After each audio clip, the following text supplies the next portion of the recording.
program, ladies and gentlemen. Thank you very much for being with us this morning as we continue the conversations. We are shifting the conversation a bit this morning and focusing on a matter of great urgency. It seems as though that as much help as we can get for this cause, we are really trying our very best as the Trinidad and Tobago Society for the Prevention of Cruelty to Animals, the TTSPCA, has found itself in a rather uncertain, a critical position. In fact, in a statement released last Friday by the TTSPCA, it explained that the society shelters, which play a vital role in stray animal control and the prevention of suffering of unwanted animals, is finding difficulty as it tries to continue the funding of these activities. So I'm joined this morning by the chairman of the TTSPCA, Ms. Sita Kuruvilla, and she joins us virtually. Good morning and welcome to AM Prime. Thank you for joining us. Good morning, Keaton. Thank you for having me this morning. Well, Ms. Kuruvilla, as much as you're smiling, I know that the situation has become rather critical. If you can just please describe to us exactly what is happening with the TTSPCA and its operations at this time. Right. Well, good morning, everyone. Yes, we're experiencing financial difficulties. We are an open admission shelter, which means that we try not to turn people away if we really don't have any alternatives to giving up their animals. What we found over the last few years, certainly since the post-COVID period, is that we just cannot balance our books. The cost of inputs into the shelter have increased dramatically. So it's much more expensive to keep the operations going. Basic inputs like food and cleaning supplies, and certainly a lot of the medical supplies that we need, drugs, vaccines, wormers, treatments for ectoparasites and so on. All of those things have increased dramatically. And on the other side, the public are not even able to pay sort of basic, the minimal charges that we may place on certain services. So a lot of the times people just say they don't have any funds. So what we're spending far more than we're earning. Some days we take in practically, like $100 and so on. We're in a really difficult position, and we have put out an appeal to the public to assist us. Mm-hmm. So you are also seeing, apart from, because I know that the TTSPC charges small fees for certain services. You've just spoken about that. But people are coming and saying that they actually can't afford to pay for such services. In conjunction with that, is it that the TTSPC is also seeing a decline in donations by the public? Sorry. Cool. No, that's fine. We are actually very grateful to the public because we have been getting, what we get a lot of is food donations. And that is a huge help to us because we may spend something like $30,000 a month on food. And so a lot of that cost has been, we have had assistance from the public. So at least in terms of food, we've been hoping because of public assistance. But we pay commercial rates for utilities. We pay for a lot of other services, including sometimes external veterinary services. We have to carry out basic repairs to the facility. We have, of course, a full-time staff who work 7 days a week. All of these are ongoing recurrent expenses. And so, you need enough funding to come in to maintain your operations. Mm-hmm. And that's where we are falling down. Because the public, people come in, they either it's their own animals that they want to give up, or sometimes they rescue animals off the street. And sometimes they don't have the funds to pay, or they're not willing to because they say it's not their responsibility. And, you know, it puts us in an awkward position because we don't really want to send people away if the alternative is that they're going to abandon the animals. And often people will tell us that quite plainly.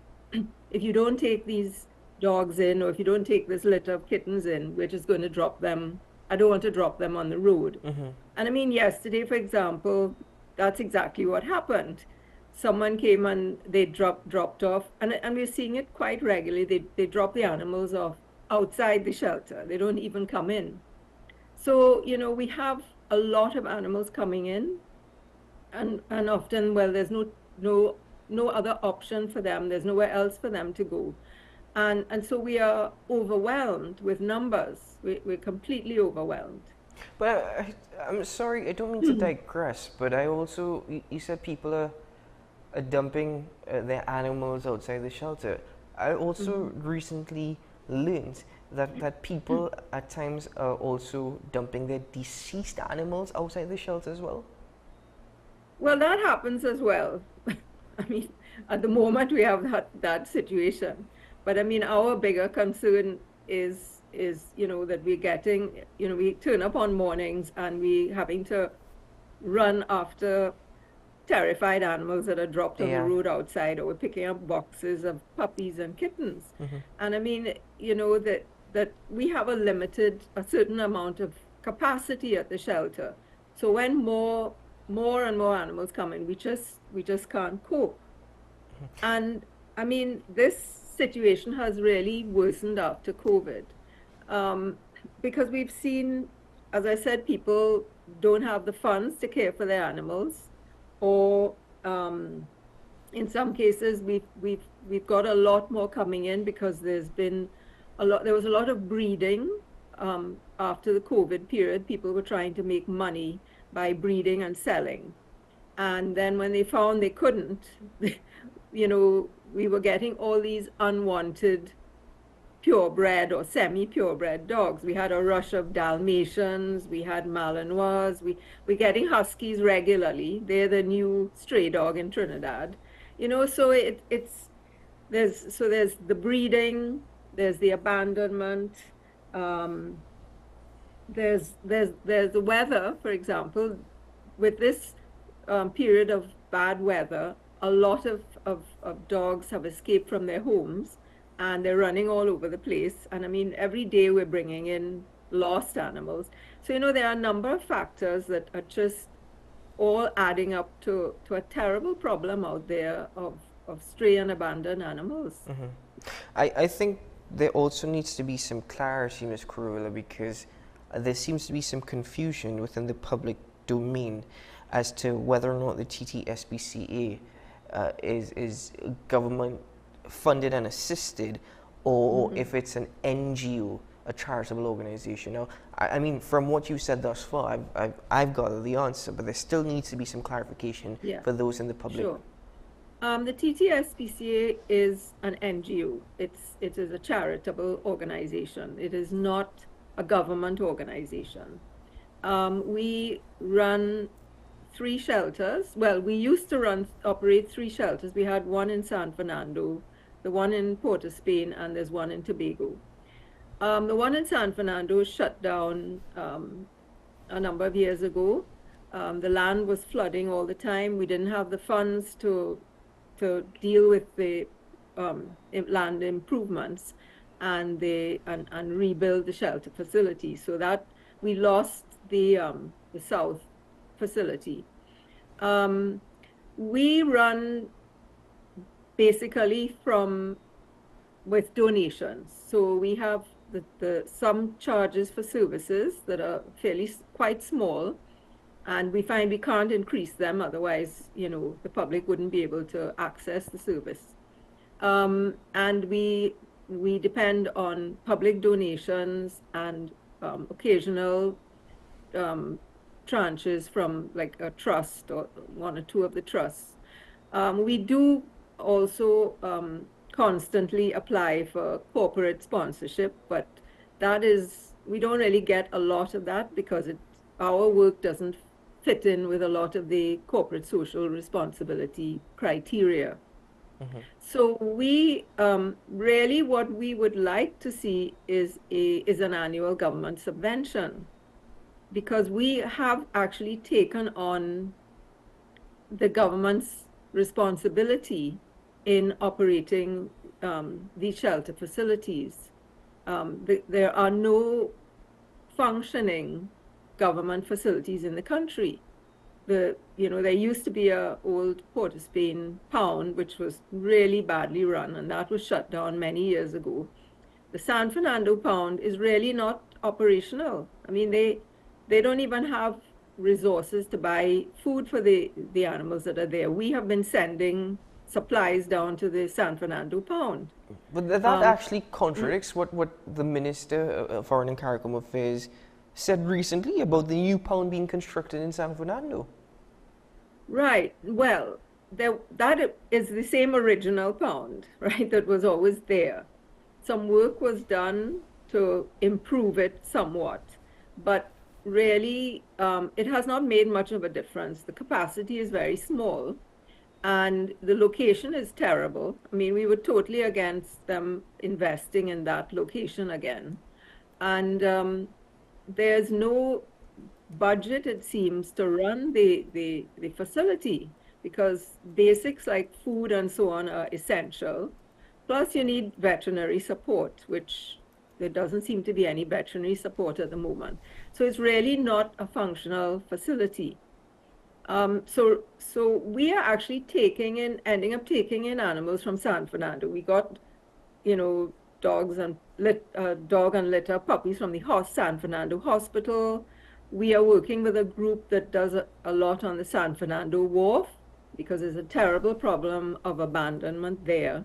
So we are, our scope of operations, geographic coverage rather, has increased to include San Fernando. And I mean, it's a untenable situation. So what we are asking for is a guarantee that we can operate from year to year. And that can only happen if we can agree on a government subvention that will manage the shortfall that we are experiencing every year, the shortfall between our ability to raise funds through donations or fundraising events and our operational expenses. So that's really what we want. The statement in the Senate, I believe, indicated that the San Fernando pound was fixed up and operational. Well, it isn't. They also said that they have an MOU with the TSPCA, and that is not actually the case. We don't actually have an MOU with the Ministry of Local Government. There is a contract with the Port of Spain Corporation, which just says, well, if they bring dogs into us, they pay something per dog. And thirdly, there was mention of a subvention. And that subvention was actually given to us 2 years ago. In the post-COVID period, we were in dire needs of repair work at the facility because we were losing a lot of our kennels and so on because of lack of maintenance. And we got funding in 2022 to fix up those areas that actually service the corporations. That subvention of $504,457. Yeah. How much support, the TTSPCA is being an NGO and a charitable organization. Have you received any government support, though, beyond that subvention that was given $500,000 2 years ago? Well, we got a subvention in 2014 from the Ministry of Local Government, and that was at the time when the Dog Control Act was proclaimed, 2014. And those funds were really to build a section in the shelter for Class A dogs. So under the Dog Control Act, there are certain regulations that specify, kennel facilities for Class A dogs. So that those funds were used to build a section, a Class A section at the shelter, and also for us to operate that Class A section for a year and provide a free service for the corporations or the public bringing in Class A dogs. So there was a specific purpose for that subvention. It seems as though. Sorry. No, I'm sorry. You got a subvention in 2022, and the time before that was in 2014. That's incredible. That's a gap of 6 years. That you, and that's the thing, Ms. Corvilla. How long can the TTSBCA sustain its operations in its current position? How long can the TTSBCA continue to operate? We can't. we just cannot sustain. Right now we are on a mad push to for donations, and we're asking people to even commit to a standing order so that we know that we can cover our operational costs monthly. But we know that we cannot survive without a subvention. We have basically used up our savings. We have, our savings are what have supported us over the last couple of years, and we have used up our savings, and we have basically just set aside enough funds to cover a shutdown of the facility. So that is why we're on this big push to try to raise funds and to get monthly commitments. But we have looked at all our expenses and our income, and we know the route that we're going, and we know that we cannot survive without a subvention. And I dare ask, what happens if the TTSBCA shuts down? Well, I mean, it's, it would be a terrible loss, because it's one of the few places where people can just, give up animals, and, that they will be taken in. We can't promise that we will always keep them, and we tell people this quite plainly, because, the reality is, if you have 100, and let's say you have 100 kennels, and you're getting in 1,000 animals in a year, there's no way that you can accommodate all of them. And a lot of the animals that come into us are, some of them are in bad shape already.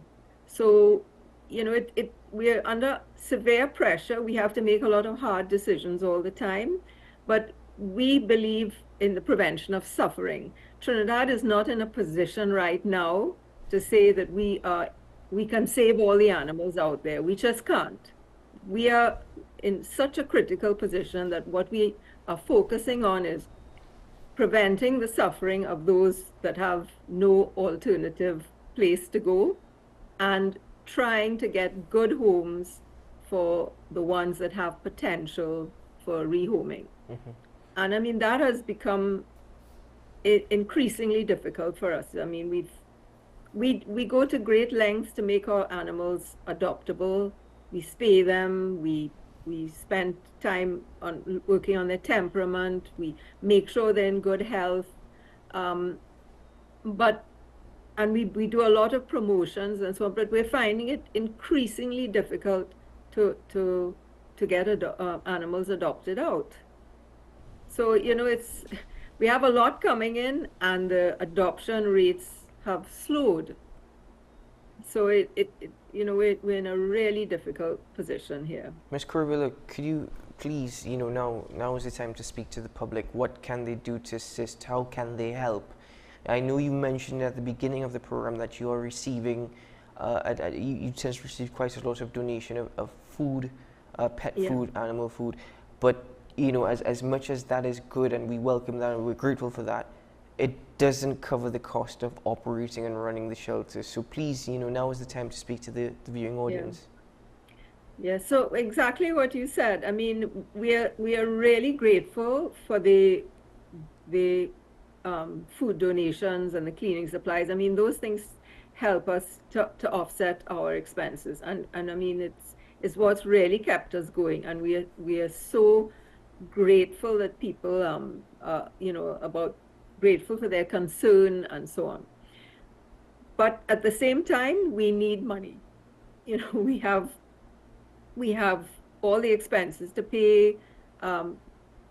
We have to pay for utilities. We have to cover staff salaries. You know, we have a lot of operational expenses, and so we are on a big drive to try and get funds to come in, and also to get people to commit. Even if you're committing $100 a month, would be wonderful. So we know at least every month we have a certain amount of money coming in on top of whatever we are able to earn through our fundraising or service charges for services. Mm-hmm.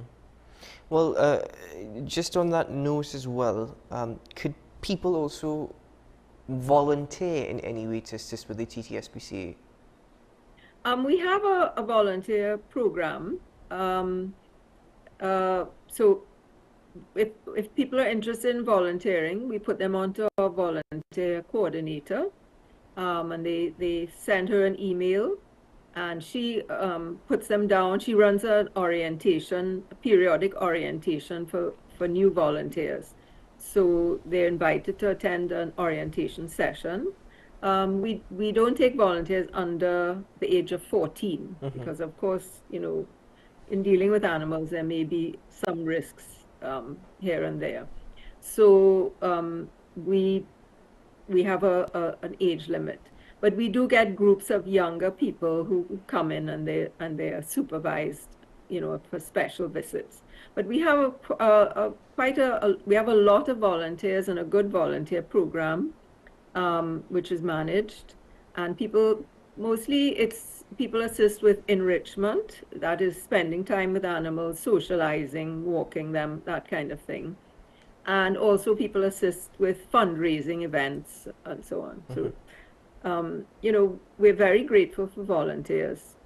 Indeed. Ms. Corvilla, I want to thank you very much for joining us on the program this morning to bring light to the situation.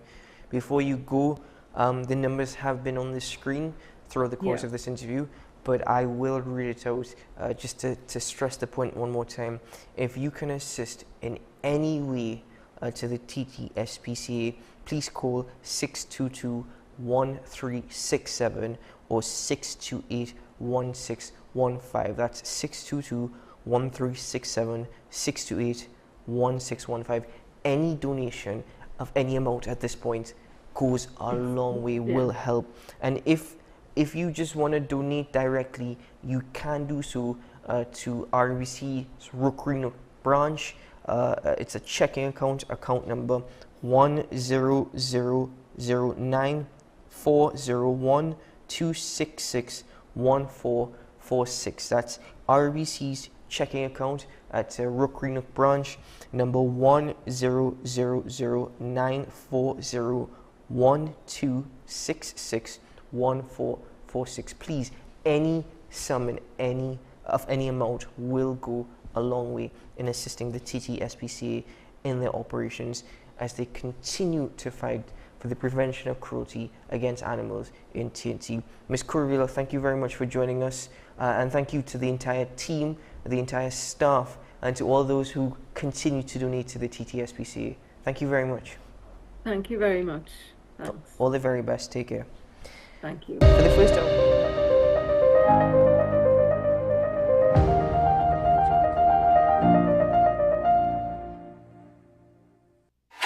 FanZone, your reliable, authentic supplier, has just gotten better. You can now visit our website www.fanzonett.com for your authentic wear and collectibles. The only place where you can use both your Visa debit and credit cards.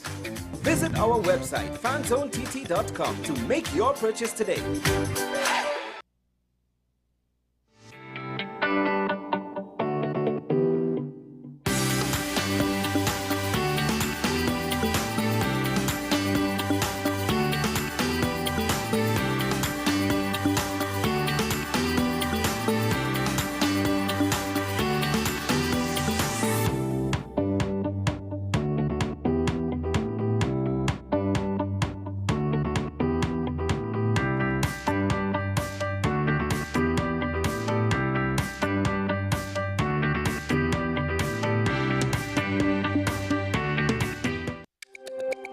Every word, every line, every paragraph depicts a real moment in someone's life. A father, a sister, a mother, a brother.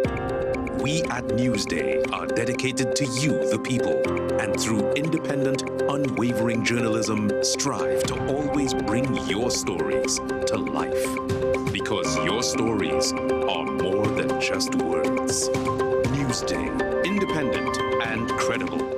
The home of Caribbean content is growing, and we welcome you to be a part of the #1 platform for young personalities who are driven to make a positive impact in society.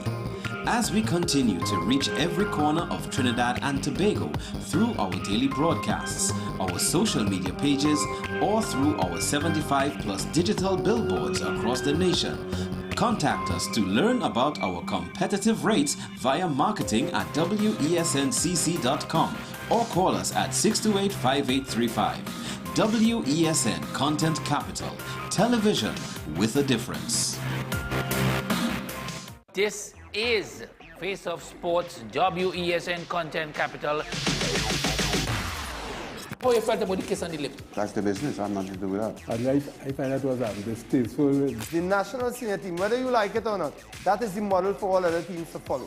I'm assuming that the regional requirement may be a much stricter requirement. This is not about Pro League and Super League. This is a league run by the Normalization Committee that I'm responsible for. Nobody expected FIFA to fund this arrangement. If we don't get a professional attitude towards this, we are doomed for failure. You break the balance, trip the leg, control the body. They ain't gonna stand put forever. Why you want the Chiefs to lose so? Why you want the Chiefs to lose so? They already have two. Lamar don't Why? have. You're jealous because you know the Chiefs getting closer to the Patriots. Let's go to the last part. No, of the not game. no. Let's go to the last part.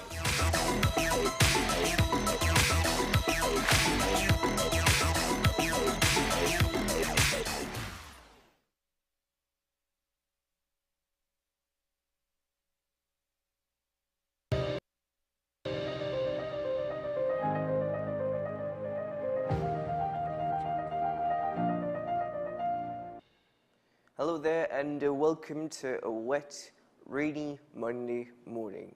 It's beautiful out there, TNT, but as always, please be extra cautious in anything that you do, because the weather, Mother Nature is crying this morning and crying very heavily. And I wonder why. I wonder if it's because Mother Nature is a West Indian fan, and last night probably dictates heartbreak, and in many instances a lack of sleep for West Indian supporters, as the West Indies fought hard and fought ferociously, but the game coming down to the final over, South Africa won by 3 wickets, so West Indies are eliminated. South Africa through to the semi-finals of the ICC Men's T20 World Cup. Perhaps not the best way or the most invigorating way to start your day, so let me wake you up. The Prime Minister has hinted at the possibility of a earlier than expected general election. Now, the rumor I was hearing was that it may be before budget. If he is to do that, he has to call it by the end of July. But hints being given at the PNM Sports yesterday. We'll get into all of that later on. The other part of the news over the weekend that probably really shook you was that magnitude 6.2 earthquake. And boy, oh boy, it felt like sleeping on one of those old, you know, like the really, really old time bed stands, you know when you just lie on that, and no matter how much you toss and turn, you just, it felt like an earthquake. 6.2. And by the way, that's the 4th major earthquake within the last few months, according to the U Seismic Research Center. But again, we'll get into that later on because we're going to start off with a more stimulating conversation, and I say a more constructive conversation, one that can help society. We're always talking about starting from the bottom, starting from the root, and in TNT it starts not just with primary schools, but with ECCE. And the Ministry of Education has actually started this Adopt a School program. It's not new, it's been around since 2020. But however, we're trying to stimulate that a bit more. So I welcome to the program, usually at 6:30, but joining us at the very top this morning, Mr. Walter Stewart, the president of the NPTA. Good morning, sir. Welcome to the program. Good morning, and good to be here. It's of course a rainy Monday, as you did say. So I really wish all our viewers and of course Trinidad and Tobago a really good week. Of course, this is SCA results week. This coming Friday. Oh, yes. So about 19,000 of our students are anxiously awaiting the results on Friday, and to them we wish all the best. They won't all pass with their first choice, obviously, but of course, whatever school you are assigned to, give it your best shot. Do you think that people say when you don't pass for your first choice, it's a good or bad school? Do you think it's also up to the students? I mean, they may not pass for their first choice, but it's still an opportunity that they can utilize. Certainly, because listen, all the schools are guided by the same curriculum. And of course, once our teachers are properly trained, and of course the delivery of the curriculum is intact, there is no excuse really for our students not to do their very best. Of course, there needs to be clinical supervision, and there needs to be assessment of the students from term to term, from form to form. And of course, I believe firmly in my heart that once the students put their shoulders to the wheel, they can accomplish their goals at the end of 5 years. Indeed, indeed. Well, as Mr. Stewart said, all the very best to students as SC results are due to be announced on Friday. But as we get into the Adopt a School program, which has been around since September of 2020, so just we're looking at the period of COVID-19 actually, right. And when we were all working from home. And the Adopt a School program really focuses on supporting educational needs of students, but also helps facilitate greater education with infrastructure, beautification of schools, digital transformation, as I mentioned. Yeah. But in regard to the Thrive and the thrust that existed when this was first announced, have we seen the true potential? Well, let me say that education is good business, as I want to use the line from the Minister of Education when she relaunched the Adopt a School program in February of this year. The government, Kitan, cannot do it alone. And of course, whilst the budget allocates the major share sometimes to the Ministry of Education, I think 2024 fiscal, they allocated $8.2 billion, and the previous year $7.4 billion. The government cannot do it alone. So of course, a lot has to be relied upon and depended upon by the corporate citizens of Trinidad and Tobago. Hence the reason for the Adopt a School program. Our concern, the NCPTA's concern, is really that there has to be a needs assessment to be able to understand what the needs of the schools are, and of course to be able to filter not necessarily finances only, but other resources into that particular school or schools in order to be able to adopt a school and to give them the needed help and support that the school needs. Now, this needs-based assessment will be per school. It can't just be a blanket assessment. Exactly so, per school. But generally speaking, across TNT, you said the government can't do it alone. Right. What do you think is the main issue or the main need of most schools? Well, there are so many needs, and of course the priority list is very long. But when you look at some of the infrastructure in our schools, many of our schools, Keaton, are aged schools, so that there needs to be a physical, infrastructural development program for our schools.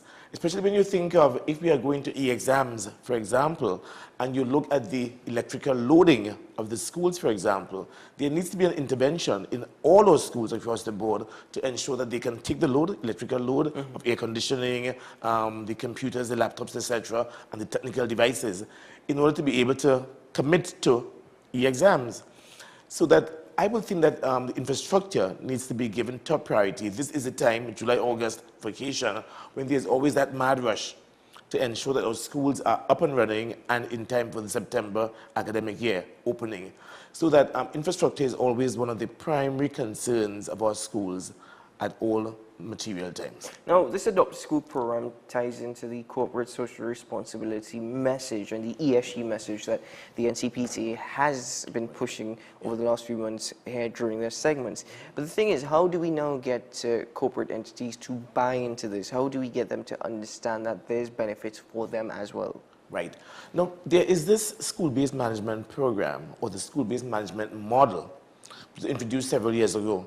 And of course, it brings together a number of stakeholders, including, of course, community and corporate engagement, so that put to use and properly engaged, this school-based management program, which looks at leadership, governance, integrated management of the school, put to proper use, the stakeholder, the corporate citizen, is already in on the program and can make a meaningful contribution in terms of, as I said before, what are the needs of the school and how they can fit into making sure that the needs of that school are particularly engaged, and of course how they can assist the school in whatever which way.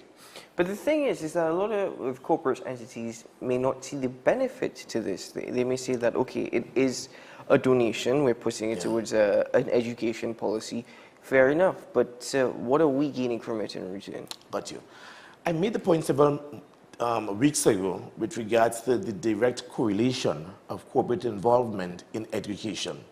Listen, most of the students who are leaving our schools this year and entering into the world of work would have had to have some kind of beginning.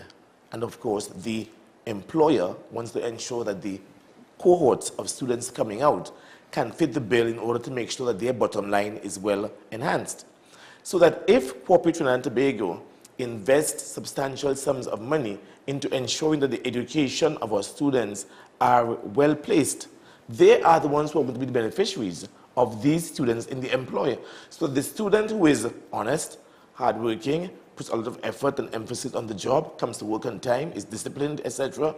All these are attributes that would lead towards the bottom line of the corporate citizen. So it is in your best interest, the employer, to ensure that you put in maximum amount of finances and support resources into the education system in order to ensure that at the end of the day, my employee, the person who is coming out of the school into my job, is going to be able to give me that kind of support I need to ensure that my bottom line is well enhanced. So based on what you said, you are of the opinion that currently there is a lot of leakage. Of course, certainly. And of course, if the corporate sits down with the NCPTA and all the other stakeholders as well, we can see exactly how they could advance their own cause for the benefit of those students. So it's really a win-win situation for all parties on board.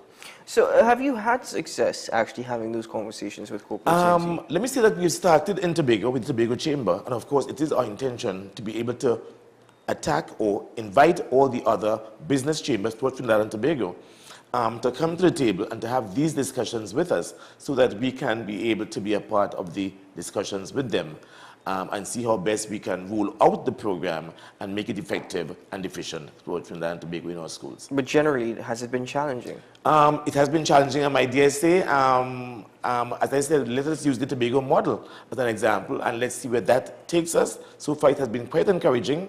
And of course, we want to come down now into Trinidad and be able to enhance and to use and to engage the Trinidad corporate citizens into the same model that we're using for Tobago. Do you think all schools need to benefit from some form or the other of the Adopt a School program, or is it just specific? Well, I might say that there are other organizations attached to some schools. Some schools have very active and robust alumni associations.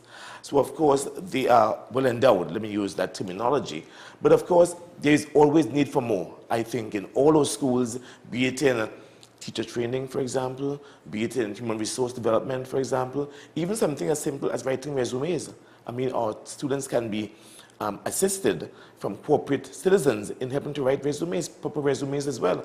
Clinical supervision is necessary, and of course, if our corporate citizens can assist as well in even putting in some funds to assist in bringing in private organizations into our schools to assist with that part of the effort, it would be well appreciated. Now, in respect to this particular education policy, you do see it being, if the potential is truly recognized, transforming the education system. Yeah. And of course, more than that, national development as well would be a byproduct of all that as well. So that even if we engage the Ministry of Planning in our discussions, we can see how best corporate assistance and corporate involvement and engagement can also help to pivot our national development throughout Trinidad and Tobago. But do you have any suggestions as to how this can be improved, or this particular education policy, to see more penetration? You mean with the corporate organizations, for example? Well, as I said, if we implement the school-based management program, where the corporate citizen is also a part of that program, that, of course, can be realized with great success, great level of success. So I know that we spoke about the NPT and their efforts in respect to corporate social responsibility and their engagements, for example, with the Tobago Business Chamber. Right. But in directly to the Adopt a School program, does the NCPT have any role to play?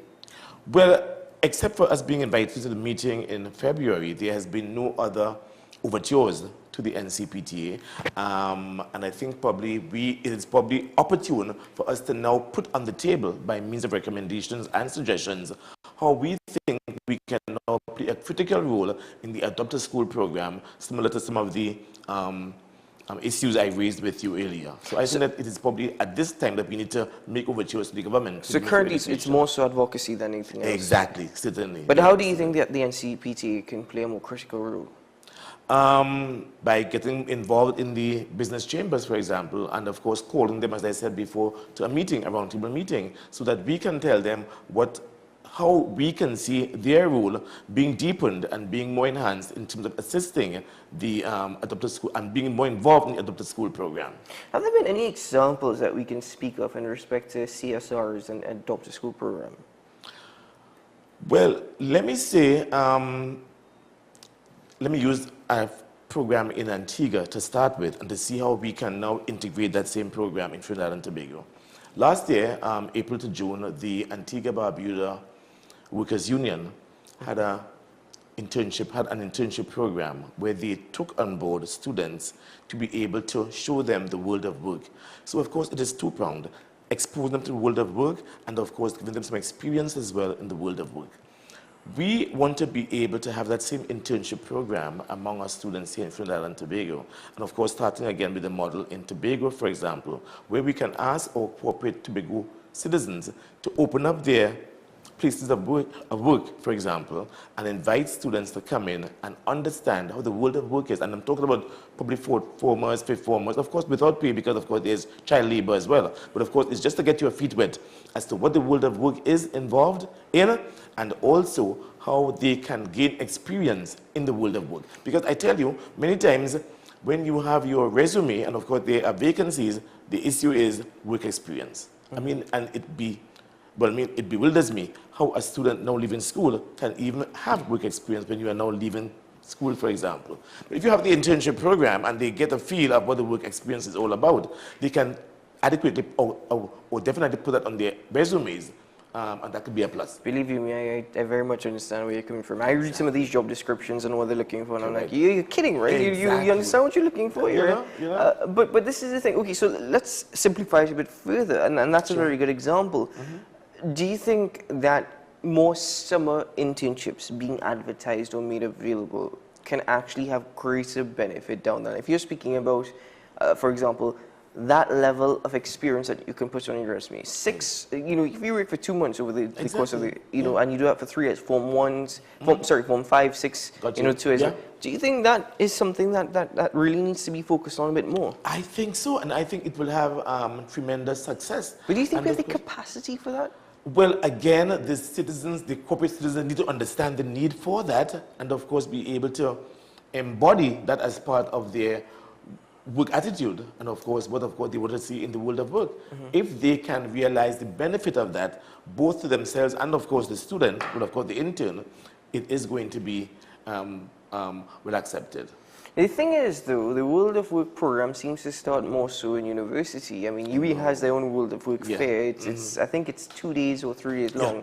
And students gain benefits from that, whether it be through resume writing, advice, or even their very first job from graduating from university. Right. However, it's not something, you just use an example, this is something that you're seeing in Antigua, for example, where students get their feet wet. That's not something we see down here. Not at all, and it's something that we should probably now try to inculcate in our system here and begin to make sure that our students get that exposure at an early age. But do you think that some students, and there's a potential to derail their education as well? They say, okay, listen, I could probably get this job now at this age. I don't need to continue any further with my education. Do you think that's a possibility as well? Well, yeah, it is possible, but of course, we really would want to make sure that the majority of our students understand the need for that as they enter the world of work. Certainly. So, Mr. Stewart, as we're coming to the end of this particular conversation, I mean, what more do you want to see happening in respect to the NCPT and their role in regard to the Adopt a School program? You guys are strong advocates. You've raised some very good points and examples this morning, but we can't just have conversations. Exactly. You know, it needs to be more than conversation. Yeah. Listen, I think that we need to sit down with the Ministry of Education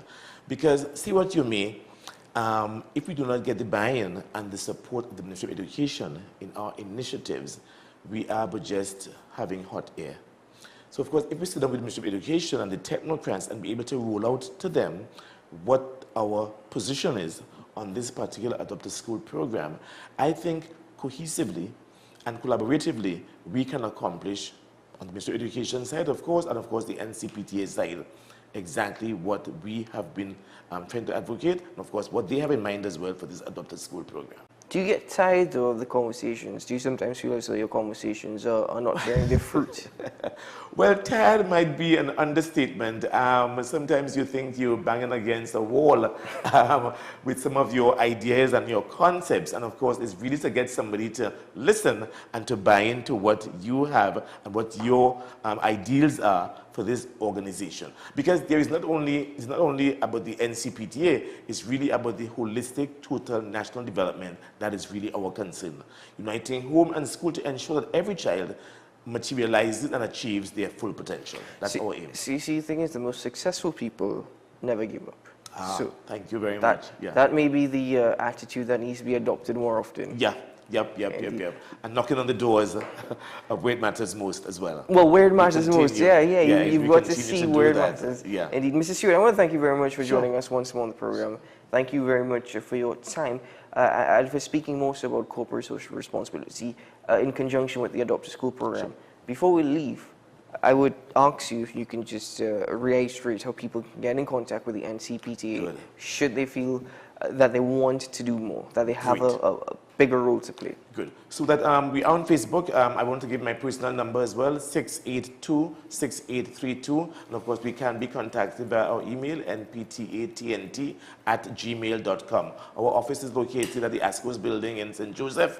And these are means by which you can contact us. Again, my personal number, 682-6832.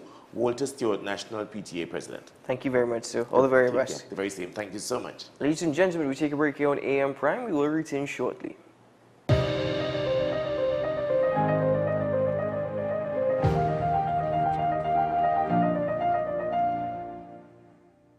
Coming soon to WESN. Pastor J, I want to get a tattoo. You really want to me. Respond to me how you would respond to me. The first question I'll ask is why? Controversial taboo topics. We get so consumed by church, we forget that we have to live the life of being a Christian outside of the Sunday. Like you say, services. we think going to a service makes us a Christian. Exactly. Yeah. Right. So we are about to hear the second time Pastor J wanted to take a tattoo. Would have been late last year and early this year. Hope Unfiltered podcast with Pastor J and Ren. Coming soon to WESN.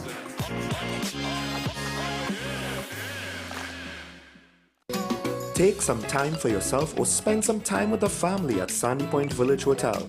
Enjoy our various studio and suite apartments, self-contained with their own kitchenettes and Wi-Fi. We also have our famous 100-foot swimming pool and our beachfront restaurant, The Steak and Lobster Grill. And our location in Crown Point puts us near the center of activity from the nylon pool to the local nightlife. Call us and make your reservations at 639-8533, 389-2378 or email us at sandypointvillagehotel@gmail.com. Join me, Dr. Nalini Kokram, on What's Up Doc, where we discuss all your burning questions concerning health. Trinidad and Tobago is among one of the highest risk group of patients that develop this form of genetic breast cancer. What I'd like to take home from a short interview like this, screening. You must screen. Because it's silent. It's silent. Yeah. And because it's silent, you don't know it's there. What's Up Doc? every Tuesday and Thursday on WESN, Content Capital.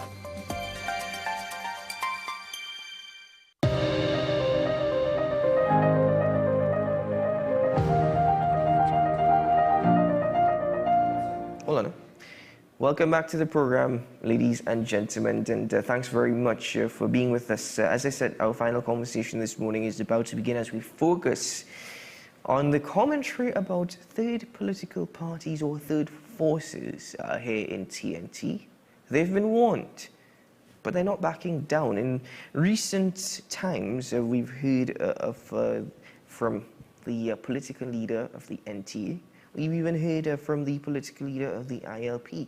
But Hope TT also has an important role to play following their launch and their alliance agreement with the Congress of the People. And that took everyone, including myself, by surprise.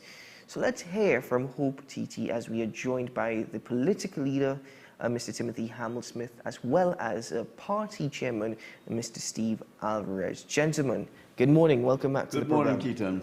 Good morning. Good morning. Good morning. Thank you both for joining me. I'm sorry I can't stretch that far. That's all right. Good morning. But thanks so much for joining us in the room. Let me start with you, Mr. Hamel-Smith. As I mentioned, this really took many, including myself, by surprise, this signing of an alliance agreement with the Congress of the People.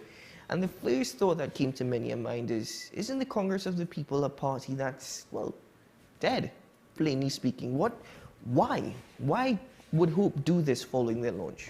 So we had put out, frankly, an invitation to all the parties. Let's get together and talk and have an engagement, see whether there are points at which we have connections and our policy is similar.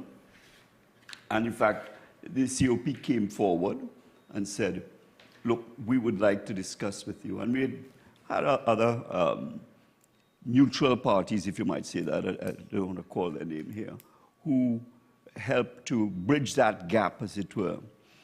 So whilst I know that this COP have not been making waves, it means that you need not just the COP, but all, if in fact the non-major parties, if you want to say, put it in that sense, are you to make up a place in there within Trinidad and Tobago, you're going to have to join. You can't fragment, and if we fragment further, then you shoot yourself in the foot. That's the truth. And COP is one of those elements, and it is just a start. I mean, one of the things we made sure to state in that press release is that this is just a beginning. We, all parties with like intent could in fact join this movement towards merging, which is ultimately what you hope to achieve at the end.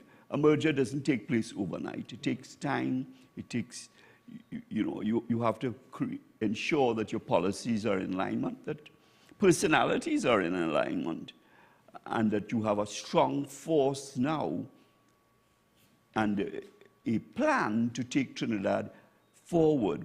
Because right now, as we, I mean, you may ask this question, why are we in politics? The truth is Trinidad has reached a point of chaos.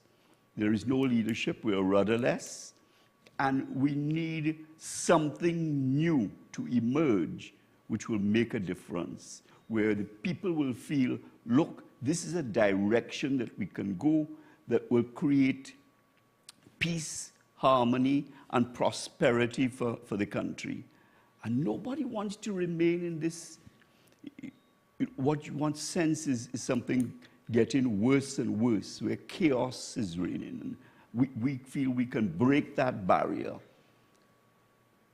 with a strong team coming from different areas. Mr. Alvarez, let me bring you into this conversation. Breaking that barrier of a de facto two-party system, as it is referred to. Mr. Hamel-Smith said this is only the beginning. Is this the beginning of what, a new people's partnership? Well, you have to recognize that in the press release we made it very clear that the COP and the and Hope came together on a national development plan. So we have this national development plan. So the ideas must take precedence over the personalities. So in terms of how we develop the country, you see, people fail to realize that we have just one country. And you don't have a PNM country and a UNC country and a third-party country. So what is that vision, what is that document that takes us forward? So as long as people, regardless of what political, past political affiliation they had, as long as people come together and agree that this is the way forward, then Hope is that umbrella under which you come, and it's the vehicle that will take us to where we need to be. And we're saying, listen, you can join with us. And this, you know, politics is a strange thing. You know, people have their own, they want to keep their ideas, they want to keep their logos and their titles and their party symbols and all that stuff. And we say, okay, you could do all that, but as long as we agree to this is the way forward and this is the plan to take Trinidad and Tobago out of where, like Tim said, we're in a very bad place. So once we said, listen, this is the plan to take us out of there, then we do it. I want to the history of Trinidad and Tobago indicates without doubt that when the people of Trinidad and Tobago come together, when they do that, they win the election in ways that that is beyond imagination. 33-3, 29-17. Those are the numbers that you look at when people come together. And we're saying, listen, this is a time, you couldn't want a better time in the history of Trinidad and Tobago for people to come together. If you can't come together now where 5 and 6 persons are being killed every day, where the economy is uncertain, and where you have lost all confidence in the future for your families, if you can't come together now, then we're in a big But Mr. Alvarez, people are more divided. I understand the concept of people coming together now. People are a lot more divided now, in my opinion, than I could ever recall. So then how do you get people to buy into this? Do you think that Hope and the COP have the political appeal? Because you all don't have diehard supporters. Bear in mind, in all fairness, you're not fully established. You were launched recently, just a couple months ago. But how do you get people to buy into this? Well, you have to look at the other political parties. Apart from the PNM is an institution by itself. So I actually read something yesterday where someone said that the people in the PNM love their party, and the people in the UNC love their leader. So you see, the party of the PNM is well established. The UNC is whoever the boss is, and they control whatever. And then there are all this plethora of other parties with one leader, one leader, one leader, one leader, one leader. And the reality is, Hope is the only political organizations where you have a number of previous leaders coming together. You have PNM people, COP people, NAR people. So it's a different party from the rest. And we're not talking about just people on the ground. We're talking about people who have served in government. You know, Karen Teixeira, for example, was a minister of government. Louis Lee Singh was the mayor of Port of Spain. Timothy Hamel-Smith was the president of the Senate. These are people all in different sectors, and they're coming together with one focus, and that focus is Trinidad and Tobago. And we need not just these people, but we need everyone in Trinidad and Tobago to recognize that if you have to think about your family, and you think about your home, and you think about your country, this is the umbrella that you have to come under. Well, I'm taking a look at the press release from the Congress of the People signed by the political leader Kirk Sinnett. And he says, having worked tirelessly over the last 3+ years in convincing others that the only way forward is through a continued and determined effort to rid the country of the maximum leader, we view this as being critical to us as a nation to succeed. He went on to explain that this alliance is possibly the only way forward. In your opinion, is that true? Is this the only way forward? One of the good points you made is how, you know, we claim that we want to unify the country, but you see it more divided than ever. All right? And if you, in this status that we have, where you have a divided people, one way to bring them together is by having a vision that reawakens the hope that, in fact, we have transformation that can occur. It's not a pipe dream. We can, you know, there's reality to it. there's transformation to it. And people will come behind that, is what our ultimate belief is. But first of all, you have to paint the vision and have the policies to underlie that vision, which make them feel that, yes, you know, we can do it. We as Trinidad and Tobago can do it. We can make a difference. I don't think there's anybody that I know in Trinidad and Tobago that says we don't need change. Let's start there. So that you talk about division, but we do have a commonality. We want change. We don't like where we are. If you are, I think that's a majority consensus. That's not a minority. That's not a splintered view. The majority say we don't like where we are. We don't like where we're heading. We need somebody to come forward, some leadership to come forward, to paint a new vision that we feel, we the country feel, that we could come behind. Let me interrupt you just for a moment, and I'm singling you out here. So it's all well and good that what you're saying, but as political leader of Hope, I'm only assuming that you are leading Hope into the next election. Why do you want to be Prime Minister? I am not, you know, Hope is not, and I am not about getting power. Yes, you have to earn power to make the transformative moves that you want. So if that is a mechanism for change, that you have to get power, that you have to become the Prime Minister, then in fact that's what you have to do. But that is not the motive that brings us to the table. The motive that brings us to the table is that we want to transform Trinidad and Tobago. We don't like where we are. We believe we are going downhill fast. And there is no magic bullet. I'm not suggesting we have some magic bullet and it's going to turn around. It's going to take a long time. We need to communicate with the people, and that perhaps is why certain, 1986 changed into a nightmare, if you like, because there was no communication. People have to understand this is not a magic bullet.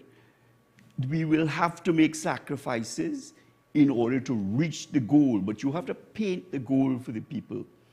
And people are willing to tighten their belts for a time, but at least they need to feel that change is happening. And I think that's what Hope brings to the table.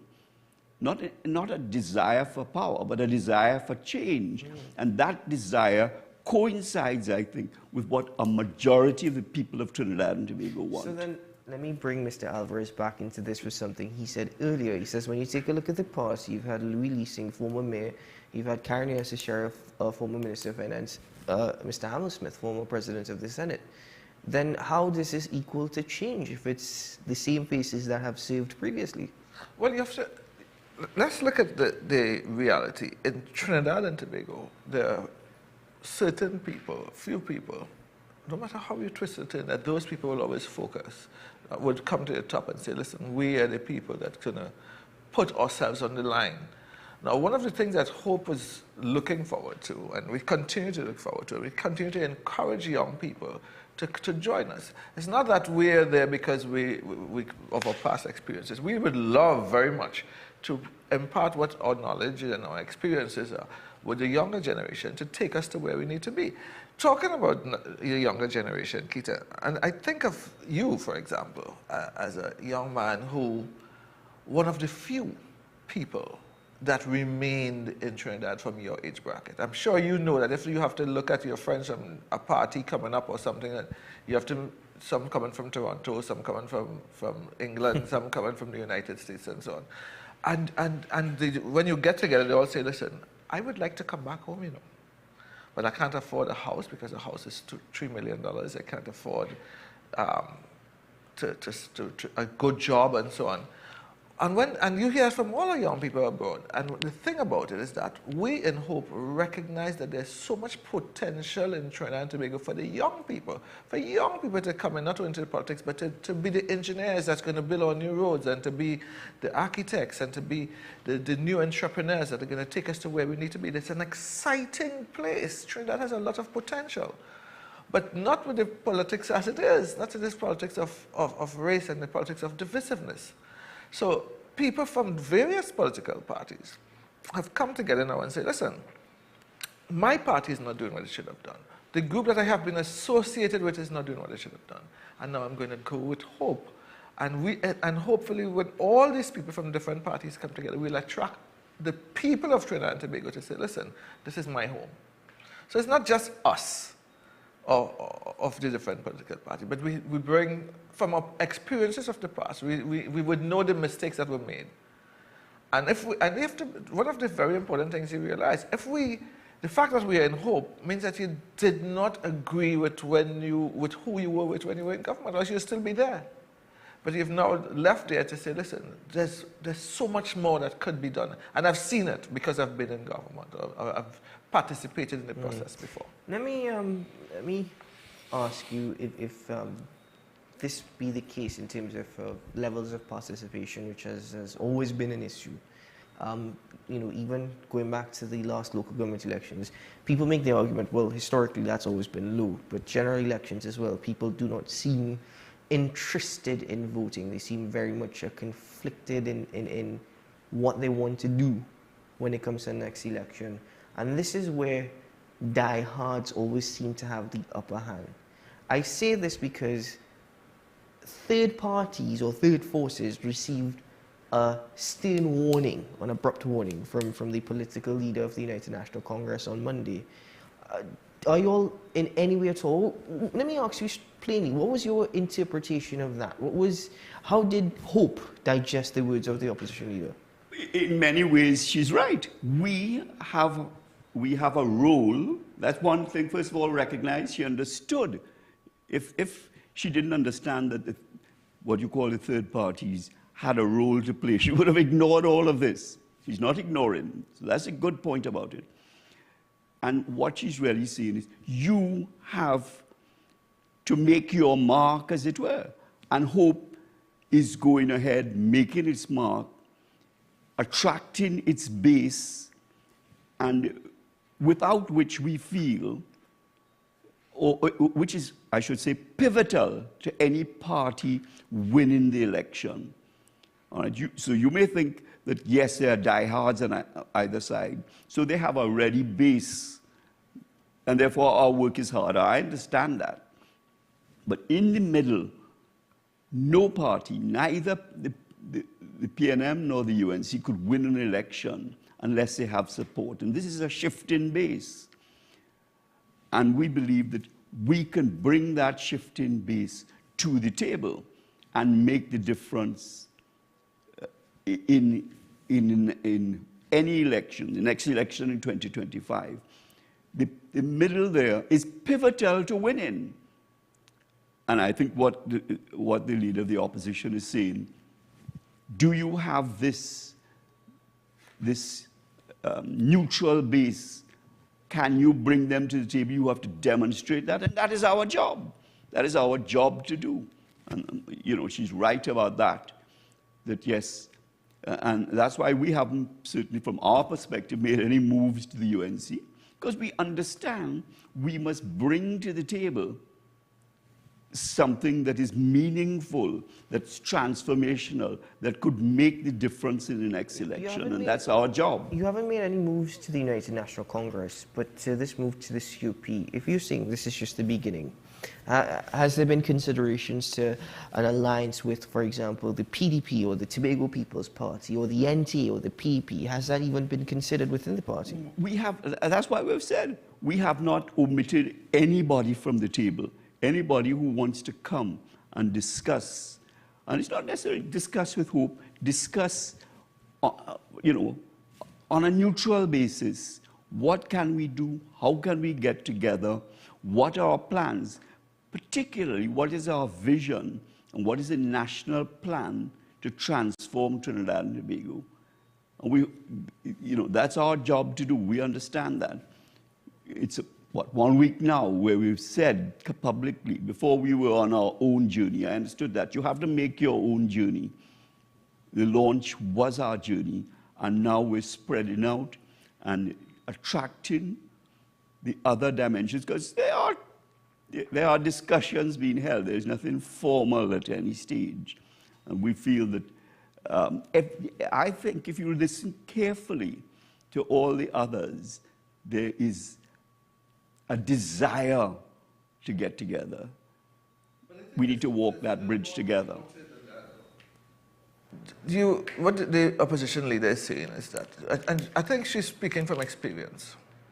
There are lots of people in the past who came into the political organizations for jobs, to be senator, to be in the front line, and they bring nothing else. And she said, listen, if you're going to form a third party, she says, you know, or you're going to form whatever party you have to, with the aim of getting a job in the UNC, it has to be more than that. But Hope is not focused on that.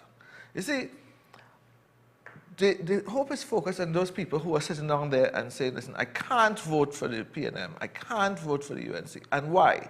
When you see the punitive measures that have been taken on our citizens by government, for example, when you have, I just saw a sign it was on social media, somebody's putting up a sign that says, no parking and 3 points in your license. Yes. When you think about that, when you think about the fact that people drive to work every day, and you have a system in place where you're just putting points on people's license and points on people's license, and next thing you know, when you get to 12 or 15 points, I think it is, your driver's license is taken away. But there's no remedial efforts. In the United States, if you get to the required points, you can go to night class one night, and immediately 3 points is taken off your license. Why? Because they know that people need to drive to get to where they go. And points are only given on moving violations, where where you're driving dangerously. So when you just put in points for everything, that's punitive. That doesn't help anyone. When you come on and you say, I'm going to value your property, and so that we need property tax, and they come up with this long system of valuating properties and so on, and then they say we're going to institute property tax, but only to homeowners. At this time, business will come online. But business are the people who are the ones that generate all the income. These are punitive against the citizens. Mr. Alvarez, you do know that Karen Eunice is the biggest defender of property tax. She's also the one who's probably instrumental in the new system for property tax. Well, property tax is important for the development of local government, but not in its present structure. Karen specify, let's just tax residences. She's defended it. No, on this, I know. she's not saying let's just tax, but she says that is where we'll start. Okay. And she said that on this platform as well. Yeah, sure. But I think that, number one, there should be exemptions for homesteads. In other words, if I'm living in my home, I should not be treated as a residence next door, which is rented out to earn income. There should be exemptions, not meaning I should be 100% exempted, you know. If you look at the system, certainly in Florida, you will see that for homesteads, in other words, somewhere where you live, there are some exemptions built into the system because you have to recognize it at different levels. So I'm not against property tax in that sense. I'm aligning with Karen. I'm just saying it has to be fair. If you're going to impose, and the general consensus of people is this is not a fair tax, particularly if you leave out the commercial. I think you have to get your act together. You're looking at one commercial people who, certainly on the outside, people will say, those are the people who have more money, but yet you're leaving them out. They're bound to have and when people have a sense of unfairness, it becomes unacceptable. And I think the approach to the property tax, I understand the need for property tax. I understand, and people, beyond that, people want to know how their money will be spent. We don't have a good track record when we said we're going to put on tax on gases to keep your roads in good repair. And what happened to the money? So when you take, and you have to ask yourself, I'm sure people are fearful, have we done the groundwork? Notionally it says that this is going to the regional corporation, so your community will be better. Reality says it's going to go into the consolidated fund.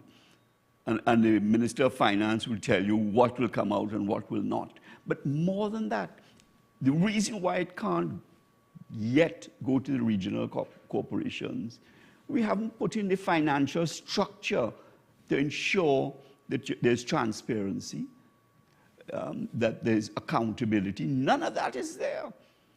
And therefore, you're bringing the cart before the horse. You have a tax in place, but no way to determine how it's spent. Let me bring Mr. Alvarez, because I know we're out of time, but we also have to discuss what Hope is presenting tomorrow. But Mr. Alvarez, you did have a point, I believe, when Mr. Smith was speaking. Yes, but I was just saying that when you take punitive measures, when Tim was talking about the property tax, over the years, it's been demonstrated that there's a need for local government to get property tax. And I have suggested on many occasions that the simplest way to do that was to say, listen, everybody were paying property tax before, that you increase it by 10%, 15%, or 20% across the board based on what you were paying. So you immediately got taxes. And that would make everybody, business, whoever, would have gotten tax. And the percentage would be dependent on the economy and so on. You could always find to say, listen, the economy has grown by so much and so on. And that would have been much simpler. But this convoluted system that they have, and then now that you're almost there to pay the tax, Tim has made the very important point that the other part of the puzzle, which is to make sure that this money goes directly to the regional corporations, exactly what you expect it to go. The structure so that has not been put in place. And that's what Hope is about, governance for everyone, but not punitive governance. This is our country. This is not the PNM country or the UNC country or some party's country. It's our country, and it's our citizens, and we have to do things that makes the life for every citizen better.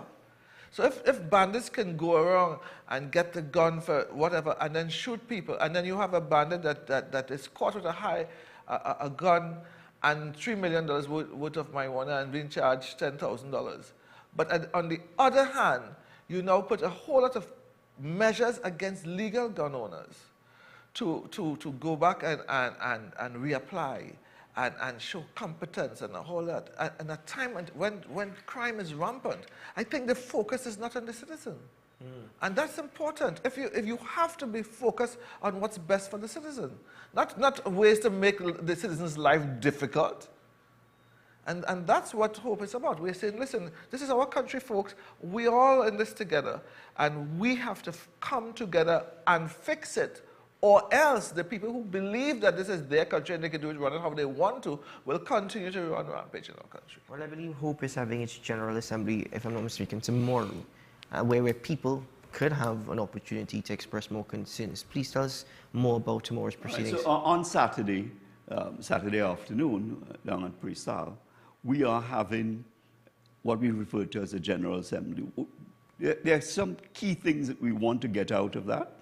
So we are onboarding our members. You know, the people who came to our launch in particular are the first line areas, but we are also starting a process of appointing people to various constituencies to be the pivotal mover for those constituencies. So it's a way of spreading out our wings and getting into every constituency throughout Trinidad. I haven't mentioned Tobago as yet, I know. And therefore, this is where the party, and we've had this vision since last year, so it's not just happening. The politics is obviously gathering momentum, as you see. You know, people are more alert, I think, to the political atmosphere, but this is something we started last year. I had in mind last year. We set it up, and it is a pivotal point where we go out to the communities and have representatives in each community, so that, yes, it's an important step beyond our launch. Is now the next important step towards growing out and spreading our wings. Tomorrow in Pre-Sal, what time and where in Pre-Sal, to be precise? It's 4 p.m. It's at the Pre-Sal High School, just off the Solomon Hochoy Highway, not deep into. Once you take the turn off at Pre-Sal, on your left as you go, if you were coming from Port of Spain, as you go, it's right. They have a huge auditorium there, actually. Yes, it is a huge auditorium. But it's a great opportunity for people who have been wanting to participate in the changing of the guard, so to speak, for Trinidad and Tobago, to come forward and say, listen, I want to represent my community. I want to do something. And this is a chance for you to come and meet with Hope and to be part of this whole change process. Because everyone has to be part of this change process. It's not just people who want to be involved in politics. It's the maid, the homeowners, the teachers, the doctors, the lawyers, the policemen. Everyone has to get involved now to save our country.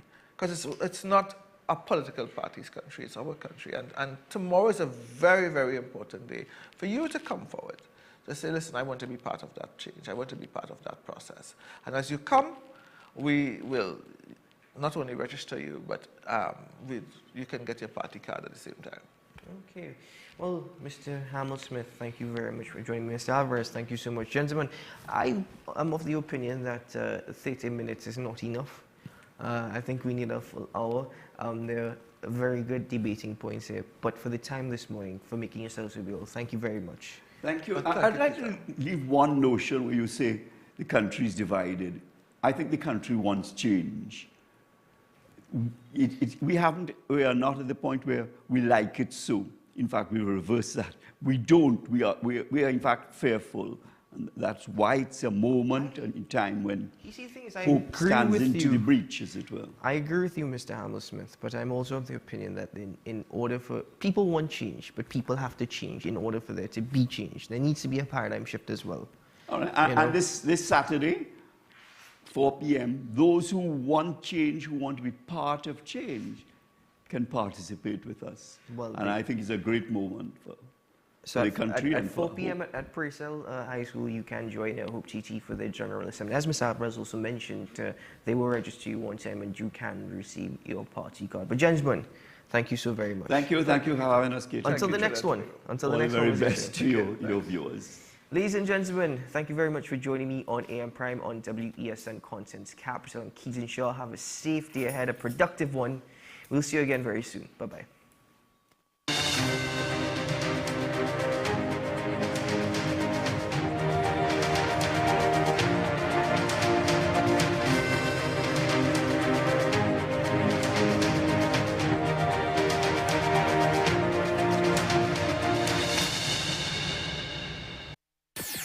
WESN.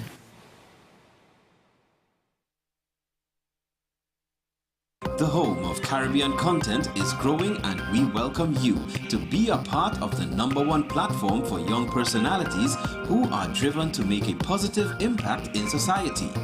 As we continue to reach every corner of Trinidad and Tobago through our daily broadcasts, our social media pages, or through our 75+ digital billboards across the nation, contact us to learn about our competitive rates via marketing at wesncc.com or call us at 628-5835. WESN Content Capital, television with a difference. FanZone, your reliable, authentic supplier, has just gotten better. You can now visit our website www.fanzonett.com for your authentic wear and collectibles. The only place where you can use both your Visa debit and credit cards. Visit our website fanzonett.com to make your purchase today.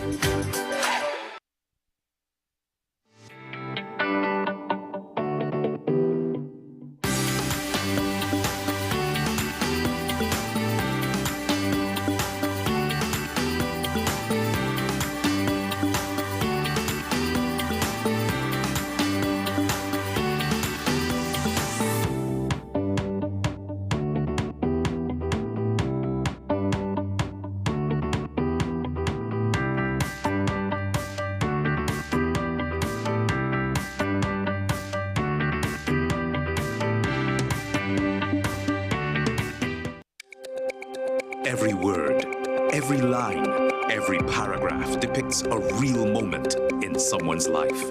A father, a sister, a mother, a brother. We at Newsday are dedicated to you, the people, and through independent, unwavering journalism strive to always bring your stories to life. Because your stories are more than just words. Newsday, independent and credible. Young at heart, purpose-driven, patriot even.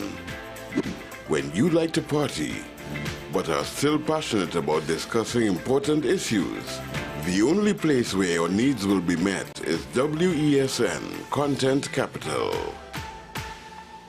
Coming soon to WESN. Pastor J, I want to get a tattoo. You really respond wanna to me. respond Respond to to me you? how you would respond to me. The first question I'll ask is why? Controversial taboo topics. We get so consumed by church, we forget that we have to live the life of being a Christian outside of the Sunday Like you say, services. we think going to a service makes us a Christian. Exactly. Yeah, right. So here we are about to hear the second time Pastor J wanted to take a tattoo. Would have been late last year and early this year. Oh gosh. Hope Unfiltered podcast with Pastor J and Ren. Coming soon to WESN.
National rally.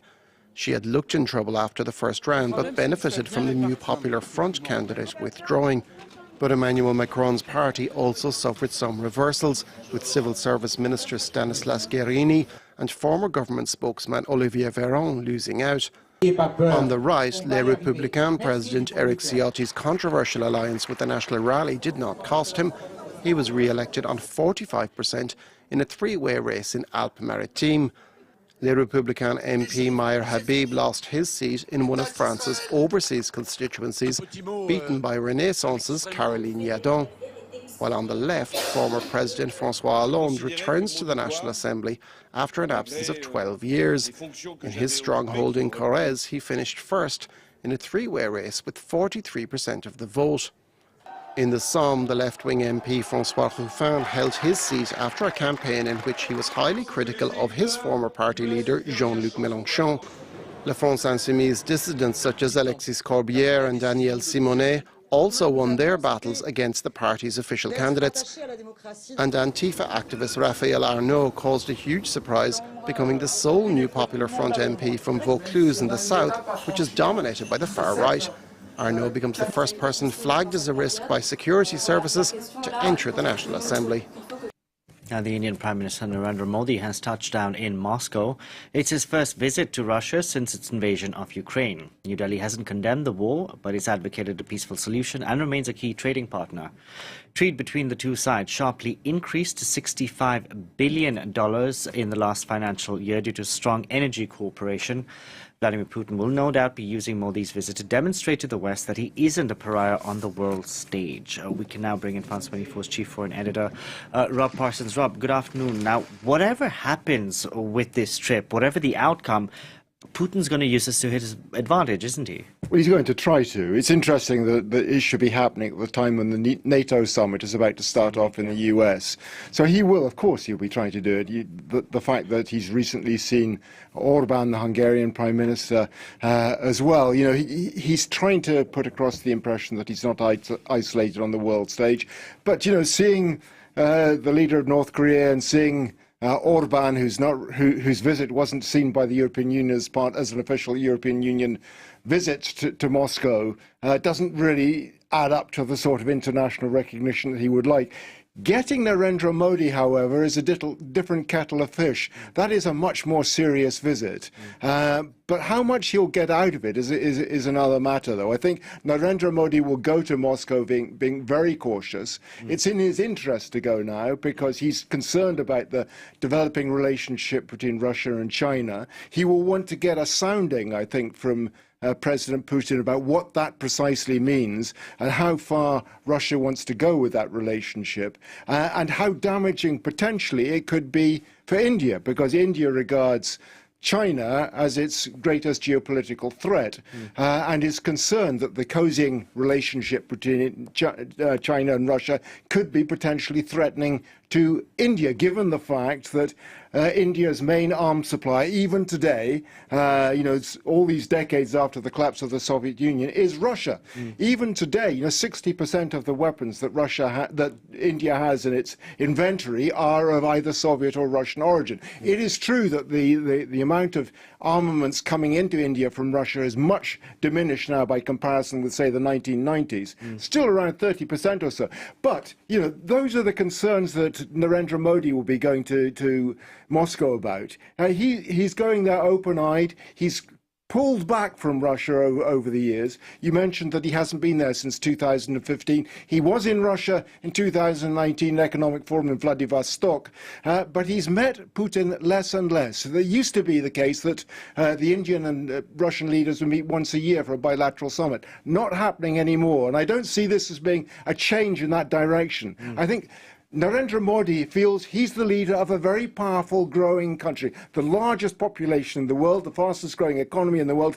He's the one who can call the shots. He's the one who can call the shots, but while the West won't necessarily say anything about the visit, they will no doubt be watching, won't they? Yes, of course they'll be watching, and there have already been one or two shots across the Indians' bows. For instance, the US ambassador to India warned the Indian enterprises not to break sanctions against Russia, because there's been a considerable amount of concern in the West about certain companies in India doing precisely that. Although there has been a degree of tolerance for the very reason that I just mentioned, that the West needs India as well. India is a very rapidly developing economy, very big population, a lot of Western investment going into India. So the Indians know that they can play this game as long as they're very cautious about it. But the fact of the matter is the West sees that India, in many respects, has saved the Russian economy over the last 2 years. You mentioned that $65 billion worth of oil imported. The West could well do without that, but it's not going to happen. Yeah, thank you very much for that, Rob. Rob Parsons there. Now, in other news, the EU's climate monitor says the month of June was the hottest on record. According to Copernicus, every month since June 2023 has seen its own temperature records broken. The agency warning that new records will continue to be smashed as the climate gets warmer. Fatal heat waves, relentless rain creating mass flooding, devastating wildfires, and earlier than ever, hurricanes. This past month of June marked 13 consecutive months of record-breaking heat across the globe. Worldwide, the Earth's air temperature was hotter over the past year than ever before, and by over 1.5 degrees Celsius. Another dire record, the water temperature of the world's oceans. They're also hitting record highs, and have been consecutively for the past 15 months. Europe's climate watchdog Copernicus, which released and tracked the data, said the results are striking. Between scorching heat waves and extreme flooding in a swathe of countries, the effect on human life is palpable. My worry is that these records will just be reported like they are part of the Olympics, but not that they actually mean that the human rights of a vast majority of the people living on this planet are massively violated, because these hot months mean hotter heat waves. It means much more heavy rainfall events with devastating floods as a consequence, which do violate the right to life. One climate scientist said that based on the past 6 months of data, there's a 95% chance that 2024 will be the hottest year on record. Copernicus's data of a 1.5 degree increase does not mean that the Paris Climate Accord goal of a max limit of 1.5 degrees has been breached. That's measured over multiple years. But it does mean that to keep the devastation to human life and to the planet in check, drastic cuts in fossil fuels must be sped up. Solange Mougin reporting there. Now, over the next 8 years, scientists will collect and analyze more than 4,500 marine species in mainland France and its overseas territories. This is part of a large-scale DNA sequencing project.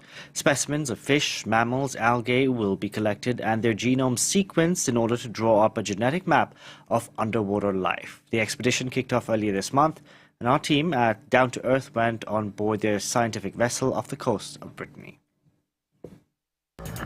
It's 5 a.m. off Brittany's coast.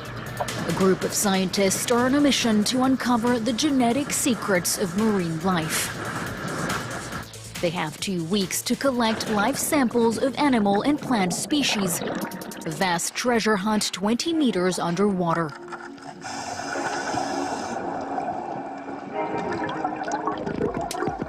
Two hours later, they're joined by a scientific vessel armed with a battery of tools. These have already been collected and sequenced, so we won't keep them for nothing. We'll put them back in the water. We have some crustaceans, a hermit crab. We're keeping this one and taking it to the lab. That day, their area of interest is located on muddy sediment in the Bay of Saint-Malo. The harbor's waters, rife with human activity, are home to rich flora and fauna never studied before in DNA projects. We need to clean our samples with mesh screens. First a 5mm screen, then a 1mm screen.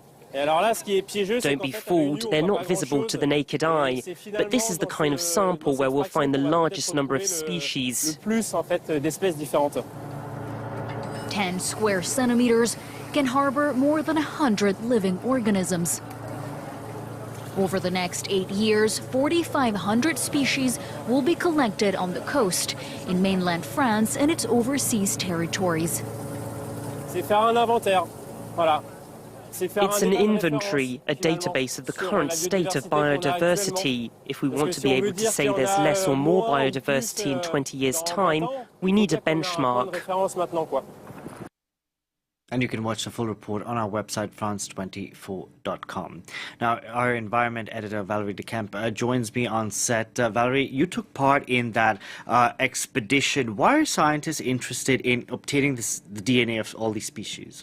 Well, they know those species. They have seen them before. They have a name, but they have not yet uncovered their genetic secrets. So it's as if we knew our species, Homo sapiens, but we had no idea what was in our genome. So that's what's happening with more than 4,500 species. And for scientists, having that information, having kind of that genetic passport of a given species, it's a window into how organisms work, their family tree, and their personal history, really. And so that can help us understand how species are adapting to climate change, if they are adapting at all, for example. And that is really crucial in the context of the climate emergency. According to the Museum of Natural History based here in Paris, one of the co-organizers of that project, 50 to 75% of marine biodiversity could disappear by the end of the century. So there is a sense of urgency to do this now before it's too late. And a big advantage of DNA sequencing is that once you have the genome,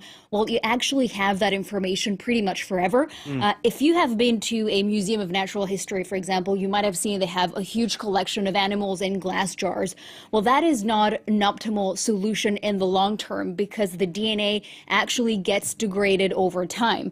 And so what they're doing now, scientists, is actually developing, the collections of the future, digital collections, which in theory should last forever. Okay, so now what are they hoping to discover, and could they potentially discover new species, which they didn't know about before? Yeah, well, they have not ruled out the possibility of actually discovering new species, although that is unlikely.